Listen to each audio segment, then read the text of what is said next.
इन जो मतिलबु इहो आहे त केनालनि वारे मंसूबे ते CCI में वोटिंग न थींदी, बल्कि इहो जेको आहे इतफ़ाक़े राय जे हवाले सां शयूं डेवलप थींदियूं ऐं इन ते वधीक ॻाल्हायो वेंदो त मक़सदु त पीपल्स पार्टी या हिकु जेको बि माण्हू आहे या हिकु जेको वोट आहे अगरि उहो अगेंस्ट हूंदो केनालनि वारे मंसूबे जे त कंहिं बि सूरत हुन ते केनाल नथो ठही सघे, ईअं ई आहे सर?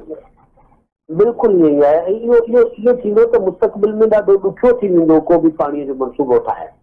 फर्ज़ कयो सिंध खे कंहिं मनसूबे ते एतिराज़ आहे, उहो पंजाब में आहे, बलूचिस्तान में आहे, KPK में आहे, या सिंध को मनसूबो ठाहे थो त हुन ते पंजाब एतिराज़ कंदो। सो इहो हिकिड़ो ॾाढो जेको असां वटि थींदो आहे न, हिकिड़ा कचा पका मनसूबा ठाहे पोइ मनसूबा कामयाब थियनि न थियनि, RBOD LBOD अहिड़ा मनसूबा जे रंगा करे छॾिया, तबाहियूं करे छॾियूं, या वरी नीलम झेलम पावर प्रोजेक्ट जे तबाही करे छॾी, $अरबें जो नुक़सानु कयो।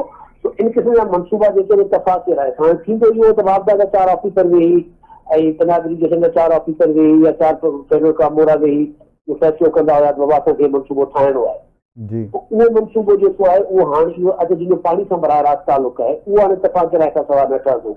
हिकिड़ो फ्यूचर में या इहा ॻाल्हि ॿीहर वञी वरचायां त जेकॾहिं इन ते जेको ऐलान कयो वियो आहे इन ते जेकॾहिं अमल कयो वेंदो त इहो ॾाढो बहितर हूंदो, न रुॻो सिंध लाइ बल्कि पूरे मुल्क लाइ बहितर हूंदो त के 4 जेके ऑफिसर हूंदा आहिनि उहे पंहिंजे मफ़ाद जे करे को मनसूबो डिज़ाइन करे मुल्क जी गिजी में छॾींदा आहिनि। तो इहो हिकिड़ो मुस्तक़बिल में इहो न थी सघंदो।